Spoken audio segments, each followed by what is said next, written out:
A victim of sex trafficking or a cold-blooded killer? Tonight, the fate of a prisoner behind bars since she was a teenager is now in the hands of Governor Haslam. News Channel 5's Jonquil Newland is tracking the latest developments in Cyntoia Brown's case, and this is one that has made headlines around the world, Jonquil. Yeah, good evening, Carrie. Cyntoia Brown is serving life in prison for killing a man who allegedly picked her up for sex when she was just 16 years old. Now today, Brown and dozens of her supporters went before the Tennessee Board of Parole to ask for clemency in her case. In 2004, real estate agent Johnny Allen was shot in the back of the head. The person convicted of pulling the trigger is Cyntoia Brown. She was just 16 years old at the time.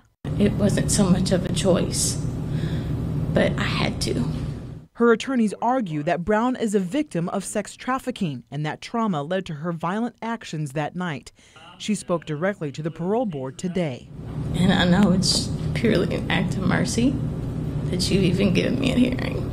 Brown has been serving her life sentence at the Tennessee Prison for Women, where she has earned her associate's degree through Lipscomb University. She's created a program to help at-risk girls and mentored women working through their own abuse. A lot of faith and hope that she is released back into society because she has so much to offer to society as an activist and advocate.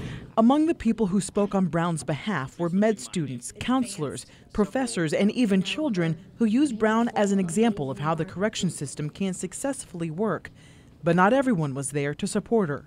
Cyntoia has done great harm, and Johnny did not deserve to die.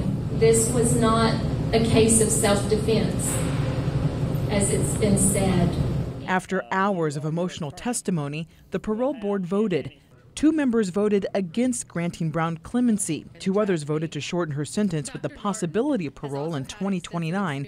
2 others voted in favor of her release, and 1 person recused himself. Of course, that means now the decision is up to Governor Bill Haslam. It's unclear how long it could take Governor Haslam to review this case and then make a decision. But for now, Brown remains incarcerated at the Tennessee Prison for Women. At the 5 Alert Center, I'm Jonquil Newland, News Channel 5.